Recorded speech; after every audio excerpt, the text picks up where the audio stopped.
नमस्कार, आप न्यूज पे व्यूज देख रहे हैं। कांवड़ यात्रा के दौरान हुई पत्थरबाजी की घटना के बाद पूरे नेपाल में हिंदू संगठन नाराज हैं। बांग्लादेशी और मुस्लिम घुसपैठियों को बाहर निकालने की मांग को लेकर बड़ी संख्या में हिंदू सड़कों पर उतर आए हैं। हाल ही में युवाओं के नेतृत्व में हुए उस आंदोलन की तरह जिसने बड़ी राजनीतिक उथल पुथल मचा दी थी, अब नेपाल को फिर से हिंदू राष्ट्र बनाने का आंदोलन भी जोर पकड़ रहा है। हिंदुओं ने नेपाल की खोई हुई पहचान, जो 240 साल तक हिंदू राष्ट्र रहा था, को बहाल करने की जोरदार मांग उठाई है, जिससे सरकार मुश्किल स्थिति में आ गई है। अब सवाल ये उठता है कि क्या सरकार नेपाल को हिंदू राष्ट्र घोषित करने के लिए संविधान में फिर से संशोधन करेगी? नेपाल में राजनीतिक माहौल तेजी से बदलता दिख रहा है। एक अचानक हुए घटनाक्रम ने सरकार की नींव हिला दी है। हिंदू राष्ट्र बनाने के आंदोलन को अब जेन जेड का समर्थन मिल गया है, जो एक बहुत ही महत्वपूर्ण मोड़ है। वही युवा वर्ग जिसने पहले नेपाल में सत्ता परिवर्तन किया था, अब हिंदू राष्ट्र के समर्थन में खुलकर सामने आया है।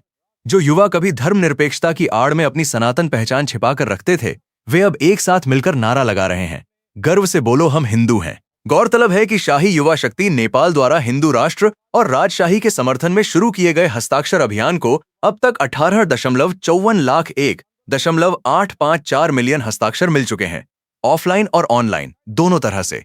संगठन का लक्ष्य देश की 80% आबादी तक पहुंचना है।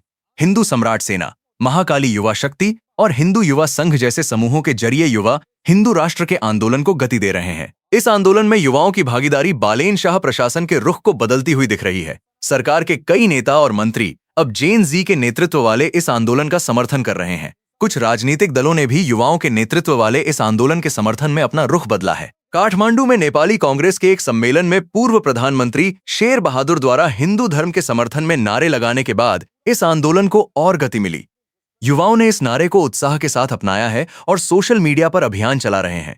कई लोगों ने तो अपनी प्रोफाइल पिक्चर भी बदलकर सनातन धर्म का झंडा लगा लिया है। देवानगंज में हुई हिंसा के बाद नेपाल के यूनाइटेड हिंदू फ्रंट और दूसरे संगठन हिंदुओं की सुरक्षा के लिए कदम उठाने और नेपाल को हिंदू राष्ट्र घोषित करने के लिए संसदीय प्रस्ताव लाने की मांग कर रहे हैं। प्रदर्शनकारियों का कहना है कि उन्होंने पिछली सरकार का विरोध इस उम्मीद में किया था कि नई सरकार हिंदू राष्ट्र बनाने का अपना वादा पूरा करेगी। हालांकि प्रधानमंत्री को डर है कि हिंदू राष्ट्र की मांग मानने से और संवैधानिक मुश्किलें पैदा हो सकती हैं। अब यह देखना बाकी है कि क्या नेपाल हिंदू राष्ट्र बनेगा और इस नए आंदोलन का क्या नतीजा निकलेगा। न्यूज पे व्यूज के साथ बने रहें। नमस्कार।